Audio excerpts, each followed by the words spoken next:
Good evening, everybody. We'll get started in just a moment while we wait for everyone to join.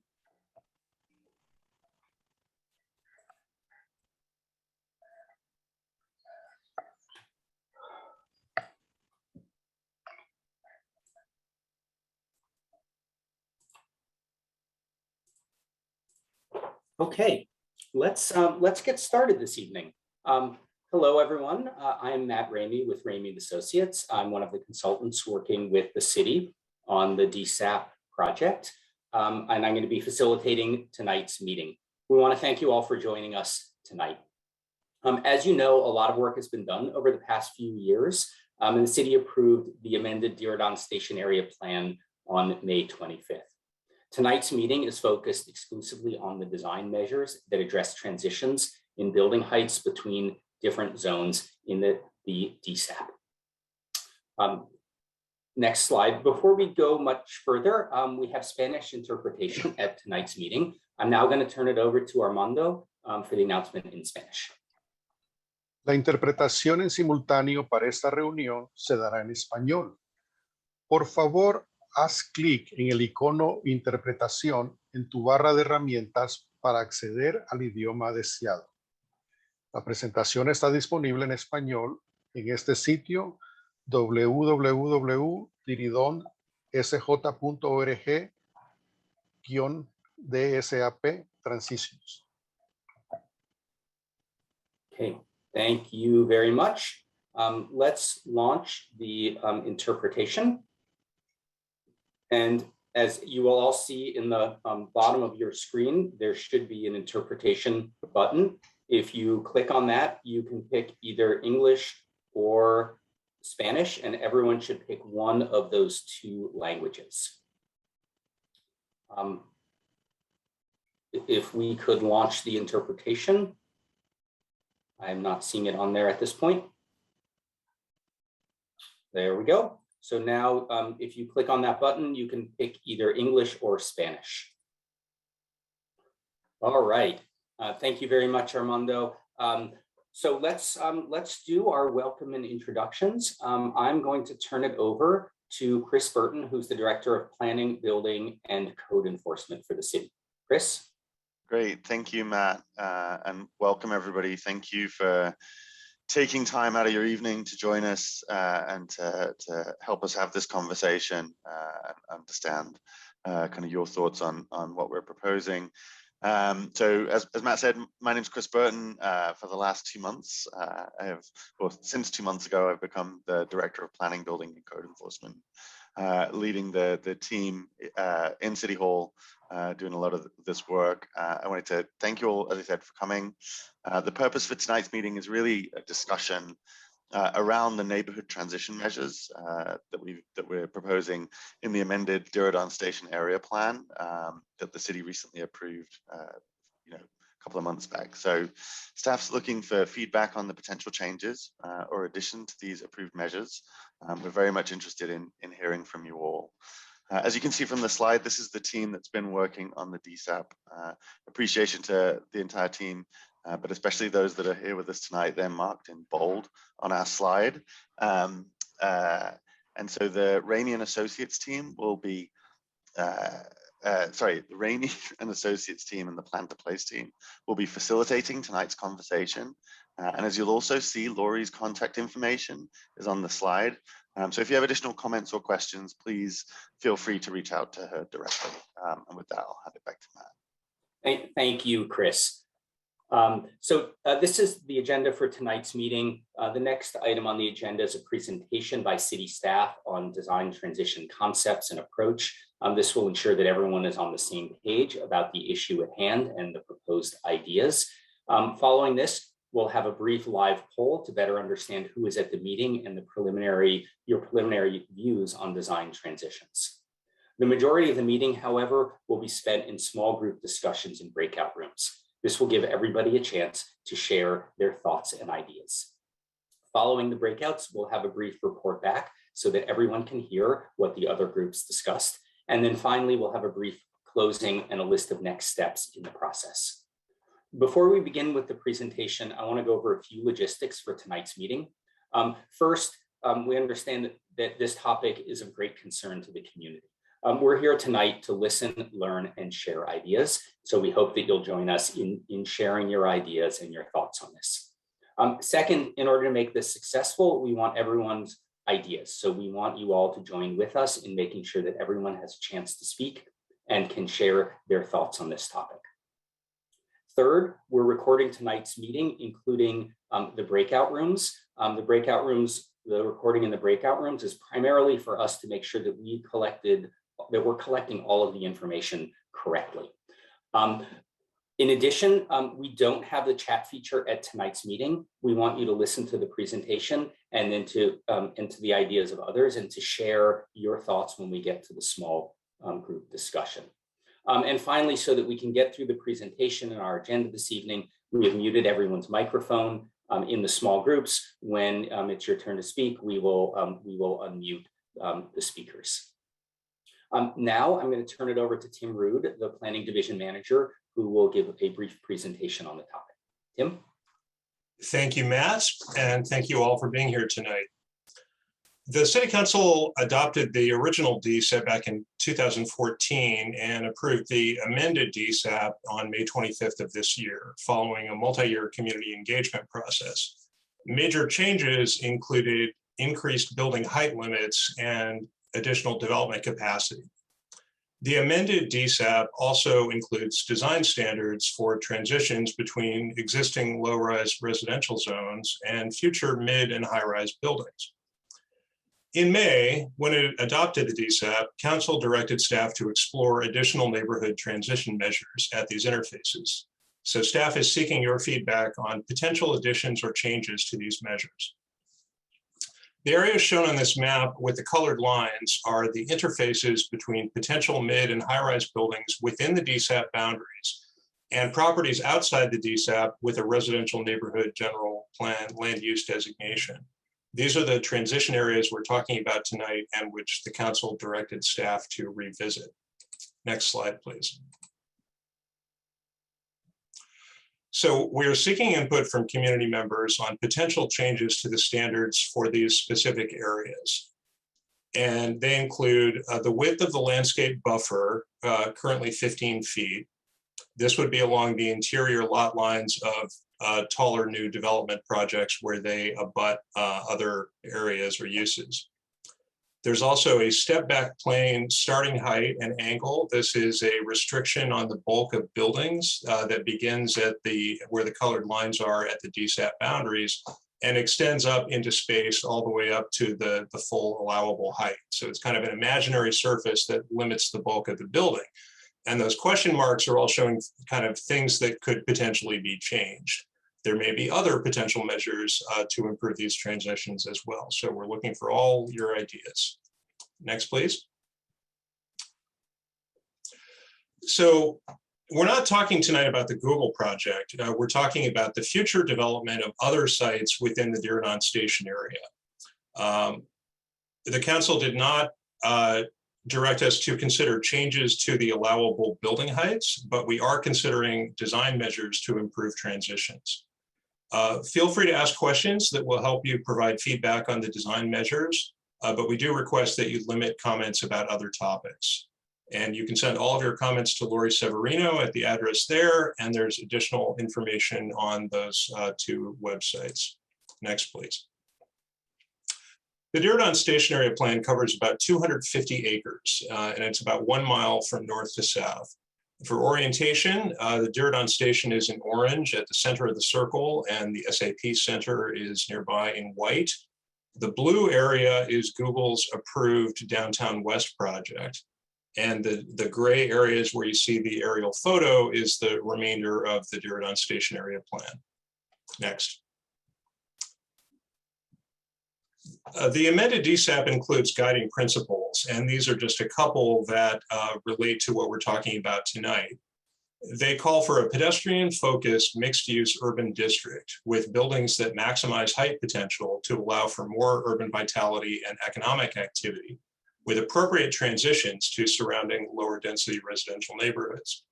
They also call for urban design standards that promote walkable, livable, and business supported places. Next. The adopted DSAP established 3 types of height limits. High-rise height limits are shown in blue. They range from about 170 to 295 feet and are intended to allow development up to the maximum permitted by the city, contingent upon required Federal Aviation Administration airspace safety determinations. In other words, they are high-rise buildings up to the airport limit, as in the rest of downtown, in blue. Mid-rise height limits ranging from 110 to 130 feet are shown in pink. These are intended to create urban districts and neighborhoods that are lower in scale than the high-rise areas. And then the orange areas are transitional height limit areas that range from 65 to 90 feet, generally located near relatively low-density single-family residential areas. And they are accompanied by height transition standards for specific locations. So staff heard concerns from residents about these interfaces between new taller buildings and adjacent neighborhoods, especially where the DSAP boundary runs through the middle of a block rather than along streets. In many of these areas, there are no setbacks or small setbacks between existing homes and the DSAP boundary. Concerns have been expressed about possible impacts to residents' quality of life and potential historic resources from locating new buildings and parking garages too close to the property line. Both the downtown design guidelines and the amended DSAP include design measures intended to address these concerns, and we're here tonight to hear additional ideas from you. Before we get there, we want to walk you through the most relevant design measures in the adopted documents. Next. The City Council adopted the Downtown Design Standards and Guidelines in 2019. These apply to all development within downtown, which includes the Diridon Station area outside of the Google project. Next. The Downtown Standards and Guidelines cover many topics, so these are just a few examples that relate to building massing. This section requires massing transitions between high rises, 100 feet or more in height, and lower scale, 45 feet or less, historic buildings or residential areas. Next. Additional historic adjacency standards and guidelines apply in areas with high concentrations of properties listed on or eligible for the city's historic resource inventory, such as the Lakehouse district. Next. All buildings over 70 feet in height must comply with standards for skyline level massing. Next. There are also massing standards for the portion of the building below 70 feet in height. Many other topics are covered by these comprehensive downtown standards and guidelines. Next. The adopted DSAP builds on the downtown standards and guidelines by adding additional restrictions on building massing in certain areas, shown by the orange and blue lines. These are places, again, where future mid and high-rise buildings would be adjacent to properties outside the DSAP with a residential general plan designation. So as described in detail in the DSAP, the following measures apply. Next. Developers in these areas must design the building to step back from the interior shared property line within a step back plane of 75 degrees from horizontal, starting at a height of 35 feet. We'll have diagrams of each of these areas in a moment.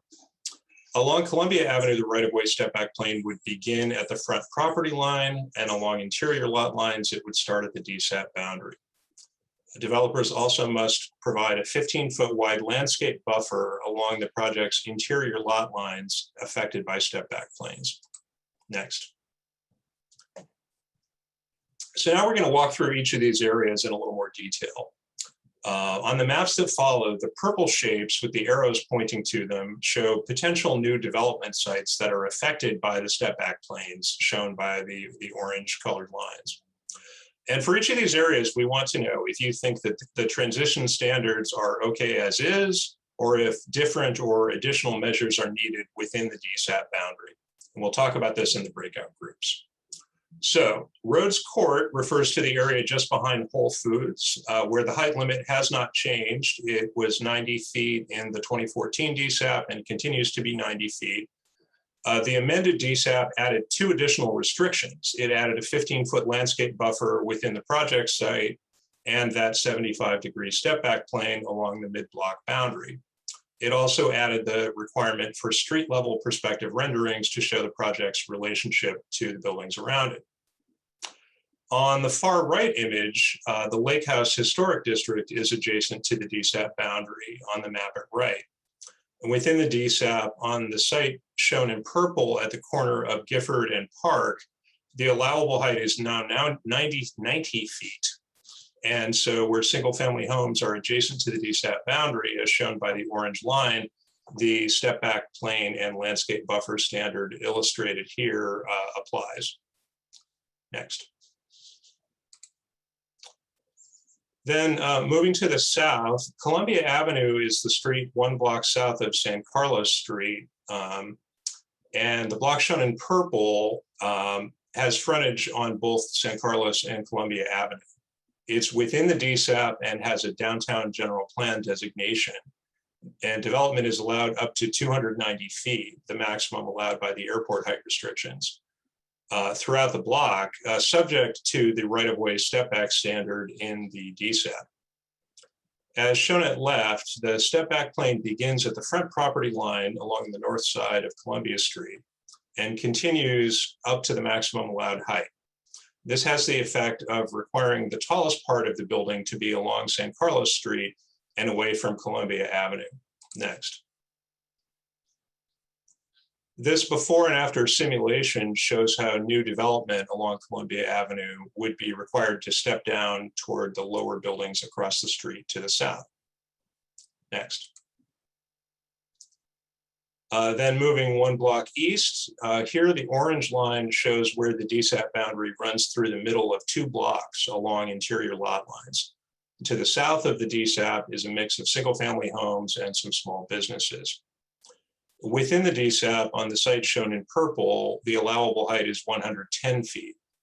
And where areas designated residential neighborhood in the general plan are adjacent to the DSAP boundary, as shown by the orange line, the step back plane and landscape buffer and perspective rendering standards all apply. Next. And then moving yet 1 more block east, again, we have the DSAP boundary running through the middle of the block. Within the DSAP, in the dark purple area, the allowable height is 110 feet. On the light purple portion, heights range from 65 feet up to full FAA 290 feet at the corner of San Carlos and Delmas. And the step back plane, landscape buffer, and perspective rendering standards apply. Next.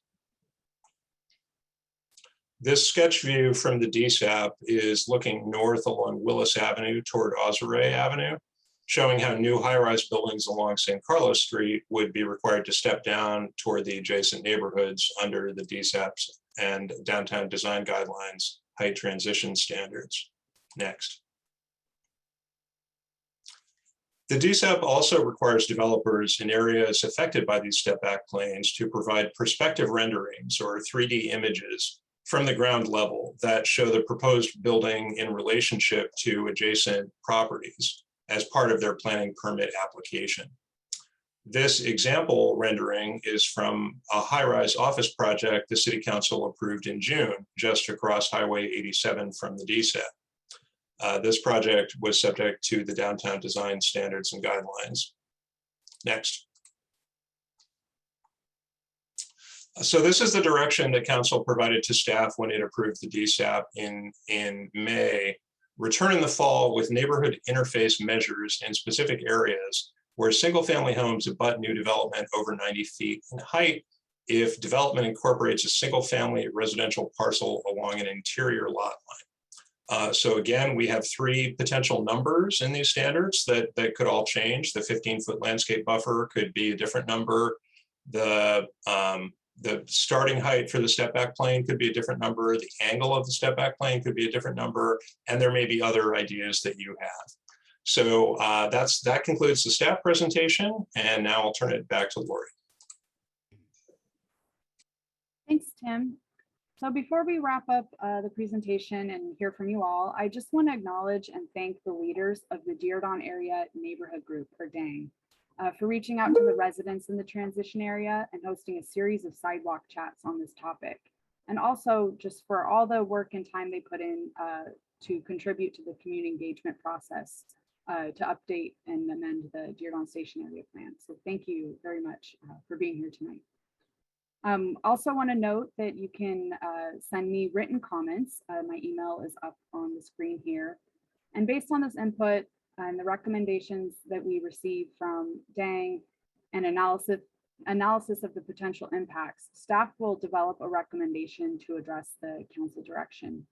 And the planning team will take the recommended amendments first to the Planning Commission for a recommendation and then to council for consideration. So we anticipate completing these 2 public hearings this fall.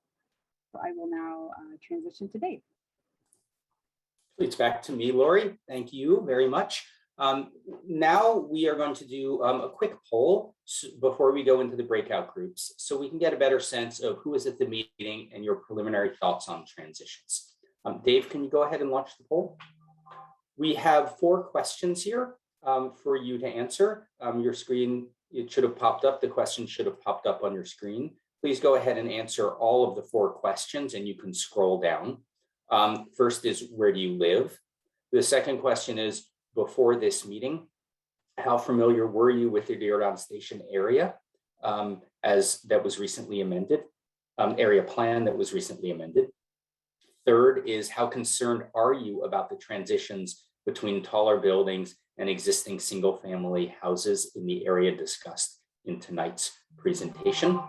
And then finally, based on what you know now, do you think the landscape buffers between new buildings over 30 feet high and adjacent to single family houses should be 15 feet, 20 to 25 feet, or 30 feet? So we love this information.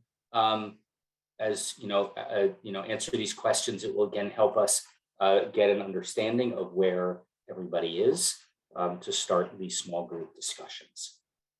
We will just give this a moment for you to answer the poll questions.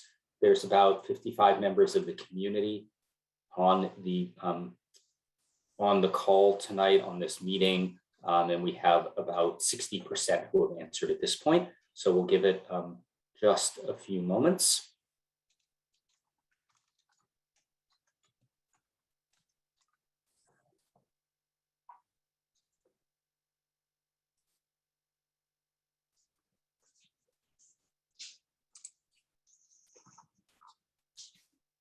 Okay, Dave, if you want to, we're at 43 of 56. So why don't we give it 15 seconds and then we can close the poll. Again, this is just a straw poll for us to understand where we are starting out with our small group discussions. Okay, Dave, go ahead and end the poll. And then do you want to share results? Okay. Yeah, Matt, they're shared. Yeah, great.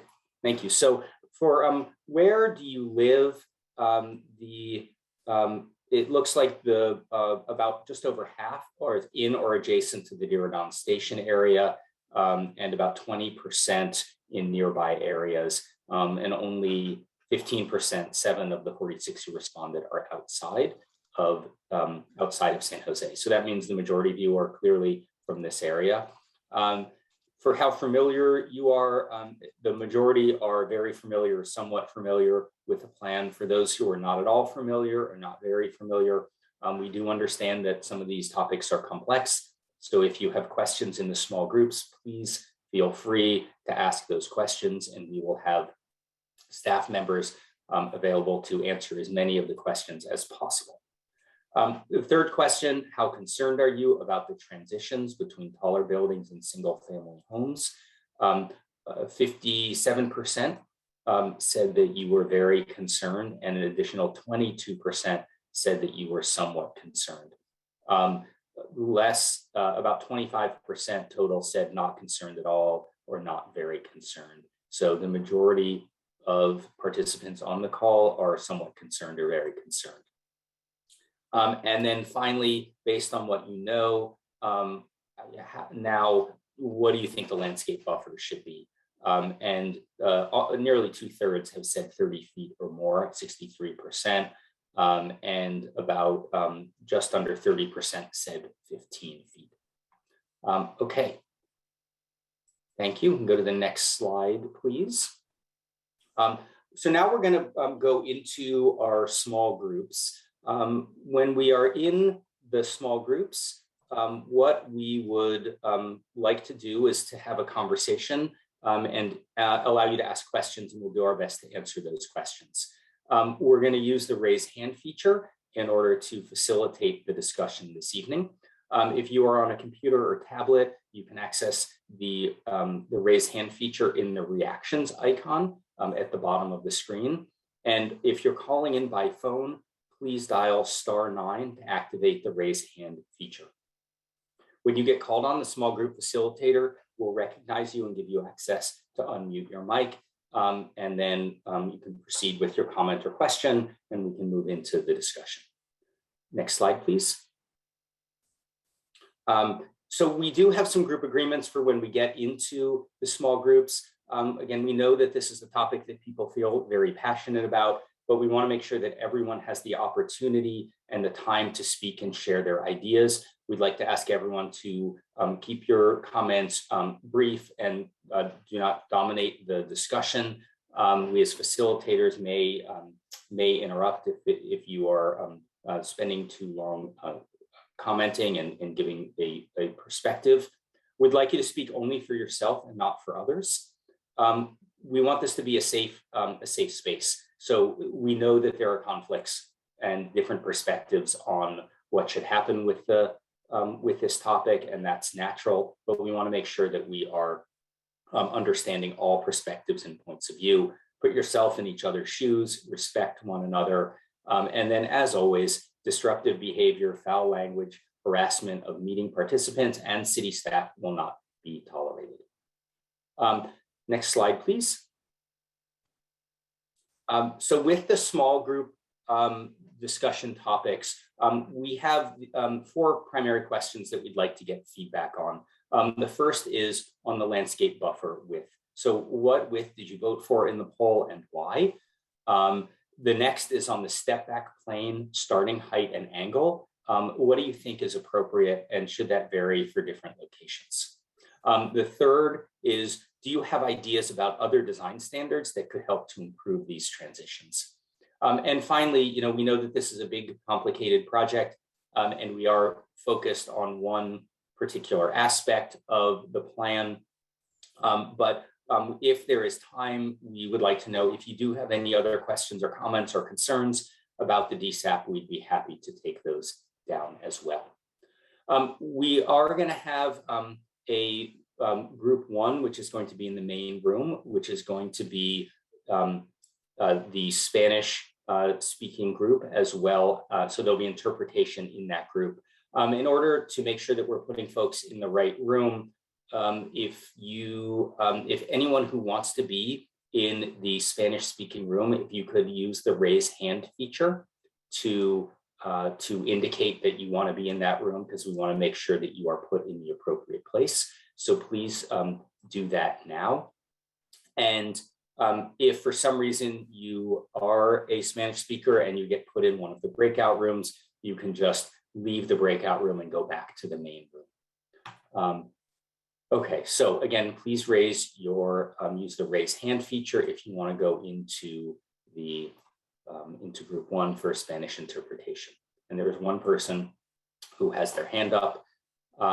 Okay, so with that, why don't we, again, we're gonna go into these small groups. We're gonna have about 45 minutes in those groups, 40 or 45 minutes in those groups. And then we're all gonna come back together and share what was discussed in the breakout group discussions. Okay, so if we go ahead and launch the small groups, that would be great. And you will be placed into a breakout room. It's going to take just a minute for everyone to be put in those rooms. And you'll say, if it says you're invited to join, go ahead and click join. All righty, it looks like almost everyone is back with us here. Thanks again all for your patience. And I'll turn it back over to Matt to take us through the report out. Give me 1 second. Oh. Okay. All right, everyone. Great. Thank you all. We hope you had a good time in the breakout groups. We hope there was good information shared. Why don't we start with the report back from group number 1? And that would be... That is me. That's Dave and Jennifer. Jennifer did a fantastic job taking notes, and I nominated her, unbeknownst to her, to give us the report back. So she's going to give us a quick overview of what we talked about. Thanks, Jennifer. Sure thing. I've been voluntold. I know my duty. So landscape buffers. We talk a lot about this. 50 foot was the consensus. The 15 is a non-starter for the group. They want to see 50 feet. They also want to make sure that we have that would be a good compromise. There was discussion about maybe revisiting the angle of the daylight plane. There was some concern voiced about what increasing the setback would do to the overall development potential and needs of being able to reach the housing and whatnot that we need in DSAP. And so that's to be considered. And there's was concerns voiced about the impacts of other developments in the past, like SAP, light rail and whatnot, and impacting the historic character, and that the 50 foot would make sense to have in place. The last piece on that I'll mention is how many properties would this apply to? And they thought maybe about 5% would be affected by these updates. The second piece was the step back plane, the height and the angle. So yes, of course, the 50 feet is the setback that they're looking for. And then as far as the step back plane, they think the 75 foot angle potentially could work. It depends mostly on the 50 foot setback being achieved. And the 75 foot is a little steep, but might work if the 50 foot setback is put in place. If the setback is not at 50 feet, they may want us to be pursuing less sharp angle, something softer like a 45-degree angle as was seen in the urban village plans, wanting to make sure that there's articulation on the buildings, and that might actually be more important than just static numbers in our standards to make sure the buildings are interesting and have cutaways. There was also mention about keeping the starting height at the 35 feet, so it mirrors, or potentially being lower if the setback is not bigger. The next topic about design standards, making sure that we match the existing street setback. Frontage setback is a good approach. It's done other places. Mentions about the carve outs again, making sure there aren't flat buildings, everything's articulated, making sure not just the front facing the street is addressed as far as articulation is concerned. The entire building has a treatment all around, so you're not just stuck with very mechanical and other things that are less than desirable to look at in the back of the building. Making sure parking is addressed. How are we going to deal with fumes, car alarms, over parking in the neighborhood? Making sure there's enough landscaping, trees, and other buffers between it. AT&T building we were told was an eyesore, so shout out to that. And we also want to make sure we don't lose overall development potential. That came up again, and we'll have to look at how that's dealt with once the proposal goes forward. Other questions and comments. Once again, the 50-foot setback was reiterated. Eyes on the size of the sidewalk, making sure it is not made too small to create pinch points in the right-of-way. Meridian at Midtown was mentioned. Supposed to be a 15-foot sidewalk. It is not a 15-foot sidewalk, and it's very difficult to have sidewalk seating and to get lunch or brunch or breakfast at the Breakfast Club. And I want to last point was making sure that sidewalks are accessible during construction, so folks do not have to cross the street and have a very awkward walk through their neighborhood. Thanks. Great, thank you. A lot of good information. We'll go to group 2 now, which is the group that I was in. I want to start by thanking everyone in the group for their great comments and thoughts and the good conversation that we had.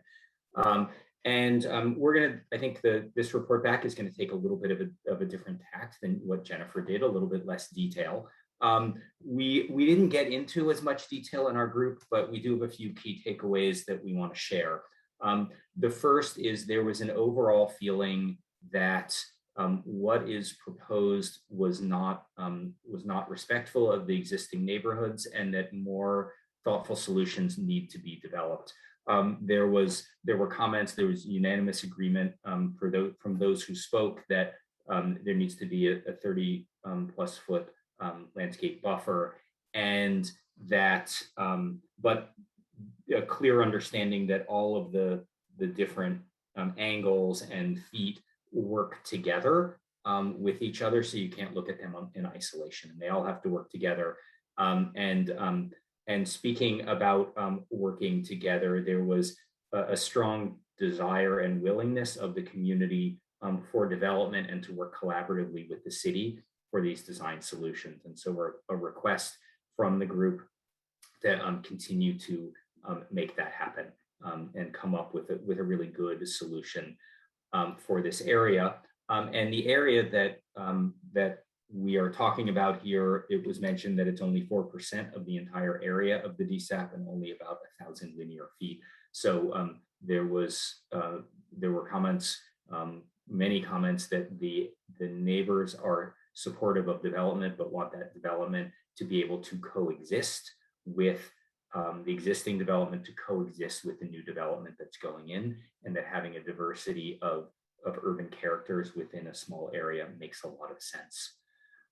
In terms of specific ideas, the current proposal does not adequately consider privacy, sunlight, noise, and other factors, and that we should look to Google and the design work that they have done for inspiration. And it was mentioned that that the Google team started with sort of the maximum that you could build, and then chipped away at that for a variety of factors: sunlight, solar access, privacy, noise, and other factors, and ended up with really a great building.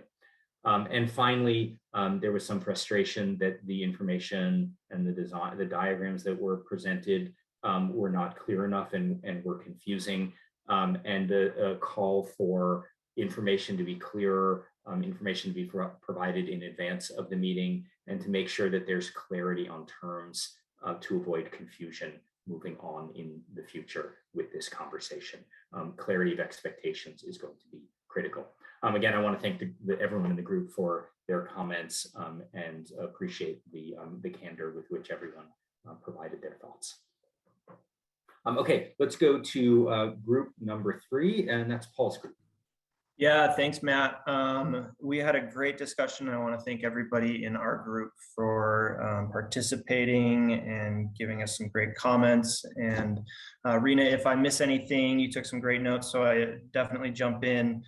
For landscape buffers, I'll kind of go over some of the highlights that we had. We had some pretty good consensus that the 30+ foot was needed as far as a buffer goes. Although we did a couple of good points that were brought up in favor of the smaller, was not really limiting the size of those buildings that can come in and potentially give some affordable housing needs met by a larger building. So kind of trying to walk that line, but I think there were some concerns over the towering buildings with that smaller step back or with that smaller landscape buffer. And then also giving those historic neighborhoods really the space that they really deserve that are in that area. As far as the step backs go, a really good point I thought was brought was the angle really does matter when it comes to heating and cooling. I thought that was a cool concept that one of our members brought up, and especially with the heat of the summer going on right now, having that airflow and those angles do tend to make a difference. So keeping that into consideration, again, privacy, similar to what Matt was saying, that was a key issue that was brought up with people being able to see into their yards, see into their buildings, and kind of into their private lives too. So I was keeping that in mind. And then some of the design standards that were brought up include more trees, making it more of an appealing space for people to be. And I think one other key concept was having some type of specific conditions of what can and can't happen in some of those landscape buffers in transition zones. So making it less easy for either homeless to occur or bad kind of conditions. So that, and then noise as well was another factor. Somehow figure out a way to alleviate that and make some of those neighbors close to the freeway, trains, have a little bit more quiet and peace. And then also the maintain walkability. I think group one mentioned that, keeping those sidewalks clear of any kind of construction obstructions and pathways open there. So good consistent themes there. And then some of the last topics that we had, parking was an issue too, but kind of mainly just tackling that affordability somehow and really making this a win-win for everybody, and really helping to get some of those affordable housing units met, and then also making it a place that people want to be, so it's not ugly, and having a nice space for people to come and interact. So those are some of our takeaways, and thanks to a great group, we had a really good discussion. Thank you, Paul. Thanks everyone in group three. We're a couple minutes over time. We have one more group to report back and then a quick closing. So I'm gonna, hopefully you all will stick around for the next couple of minutes. I'm gonna turn it over to Rachel, who led group 4. Yeah, thank you. I also want to thank our group. We had a really dynamic and respectful conversation. And there was consensus, desire to continue to collaborate with the city, and also that no one was anti-development. Just this question of how you sort of balance development with respect of the existing neighborhood. So with regard to the first question, the landscape buffer width, there wasn't really a consensus. Some felt that it needed to be 50 or more. Some felt that 15 was fine. The point was brought up that we are talking about 4 blocks out of a 250-acre area. And so the desire there just being to sort of increase sensitivity around the adjacent development, being single-family homes. A really important point was made about what's going to happen in that landscape buffer. Is it truly just landscaping and screening, or might there be incompatible uses that would be noisy, that would, contribute to light pollution, or, wouldn't provide proper privacy? There was this question of the landscape buffer width, meaning that development is less feasible, just that it's very difficult to make any project in San Jose pencil right now because of high construction and land costs. A comment about this being a downtown urban area, and so height being appropriate. That although it's only 4 blocks, these are key interfaces that are a critical piece of the housing puzzle. And also the comment that's in some of these areas, there will be affordable housing projects with which the group supported. In terms of the step back plane and the starting height and angle, there was a desire to have shade studies and sort of look at each site specifically, and that you can't really talk about this question without also considering what the landscape buffer will be, that those two are really linked in terms of how they impact one another.